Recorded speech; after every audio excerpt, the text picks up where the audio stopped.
Rapper Tekashi 6ix9ine, whose real name is Daniel Hernandez, has been arrested for possession of controlled substances following a raid on March 12, 2025. He is currently awaiting sentencing on September 25. Tekashi 6ix9ine built his whole image on flashing money, exotic cars, and jewelry that looked like it belonged in a museum. But now, those same flexes are getting strapped onto tow trucks by the IRS. That's right, supercars that once symbolized his untouchable lifestyle are being dragged away like props after the show's over. With tax debts reportedly climbing into the tens of millions, the rainbow-haired rapper who once bragged about million-dollar chains is now watching those same chains get auctioned off to pay Uncle Sam. So how does someone go from bragging about seven-figure deals to watching federal agents tag their Lamborghini with a bright yellow seized sticker? Today, we're breaking down how Tekashi's empire crumbled and why the IRS might have just delivered the final blow to his career. This dude here, this type of shit this doing, I'm convinced he wanna die. I don't wish it on him or nothing like that, but I'm convinced he's miserable in his body. He can't look in the mirror. Let's start with April 2024.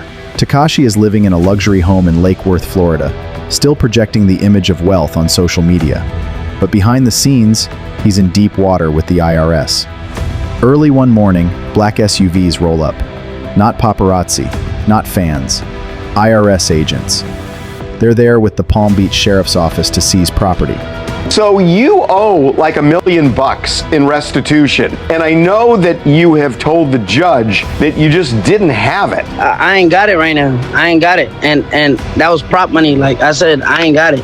Neighbors watch as agents roll away with two of his crown jewels, a paint-splattered Lamborghini Urus and a custom Bentley Continental GT Speed. Both vehicles had been heavily customized to scream, "Look at me." But now, they're screaming something else: unpaid taxes. Onlookers describe the scene as surreal. I used to always want to tell that kid, like, you give out a certain type of energy. If you give out that energy actually comes back. Exotic cars worth hundreds of thousands being loaded onto tow trucks, slapped with government seizure tags. The same cars Tekashi once filmed himself driving are now evidence in a tax case. It was the first major public signal that his money problems were very, very real. But the IRS wasn't done. By July 2024, those cars didn't just sit in a garage somewhere. Nope, they hit the auction block. And here's the brutal reality.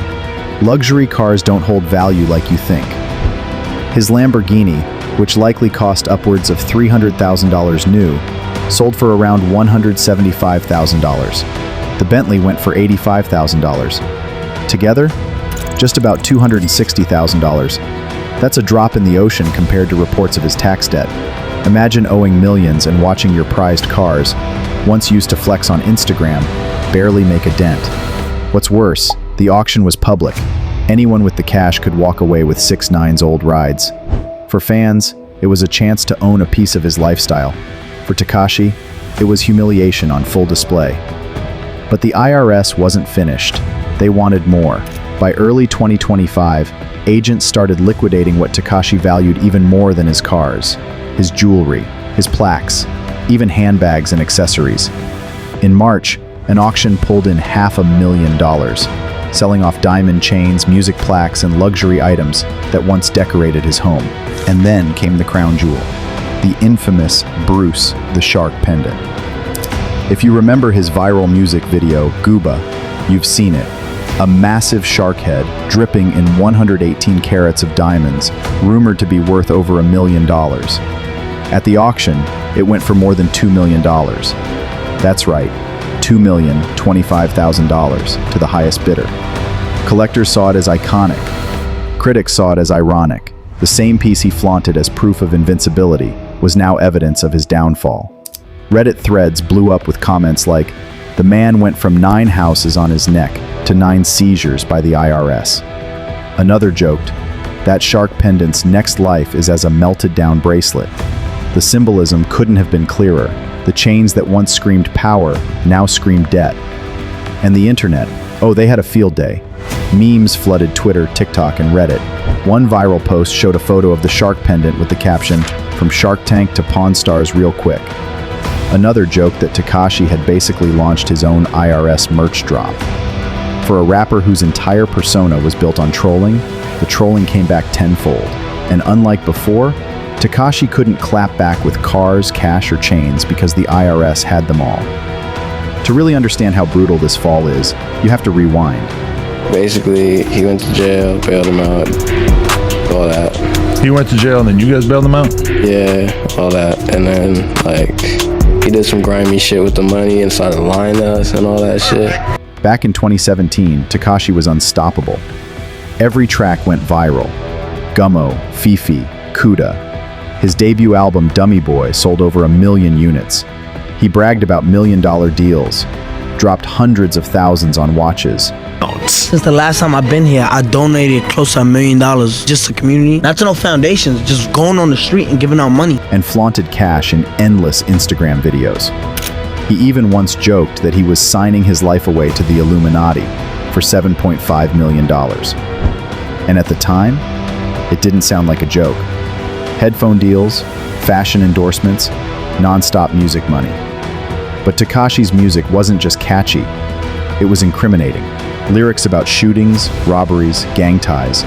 Everything he rapped about, he lived. By 2018, he wasn't the king of New York. He was facing 47 years in prison. Of course, we all know what happened. He testified against his crew, shaved his sentence down to just 2 years, and walked free with a $10 million record deal waiting. For a moment, it looked like the comeback of the century. Songs like Gooba broke YouTube records. Trolls hit #1 on Billboard. He went live on Instagram and pulled in the biggest audience the platform had ever seen. But that high, it didn't last. His 2020 album Tattletales flopped. Later projects barely charted at all. The numbers that once backed up his bragging were suddenly embarrassing. And when the music slows down, so does the money. Behind the scenes, Tekashi's financial life was crumbling. He was sued for millions, ordered to pay restitution. Ex-girlfriends accused him of abuse. Business deals fell apart, including a $2 million streaming deal he reportedly bailed on after only a handful of sessions. So now, where does that leave him? His cars are gone. His jewelry, auctioned. Even the shark pendant, once his ultimate flex, belongs to some anonymous bidder. His new music isn't charting. His fan base is shrinking. And his biggest headlines aren't about hits, they're about debt, courtrooms, and auctions. The sad truth is, Tekashi's IRS troubles may have killed his last lifeline. A $6 million record deal was reportedly on the table, on the condition he stays out of trouble. But after new parole violations and failed drug tests, even that is shaky. At this point, it's hard to tell if Tekashi 6ix9ine has another comeback in him, or if the IRS just sealed his legacy as hip-hop's most spectacular financial crash. Tekashi responded in typical fashion. That was prop money. I ain't got it. He even called himself an entertainer first. Not a businessman, but the IRS doesn't care about entertainment. They care about receipts. From Lamborghini joyrides to watching those same Lambos get hauled off on flatbeds. This has been the rise and fall of Tekashi 6ix9ine versus the IRS. Until next time, stay smart, stay humble, and for the love of God, pay your taxes. Oh, and don't forget to subscribe for more.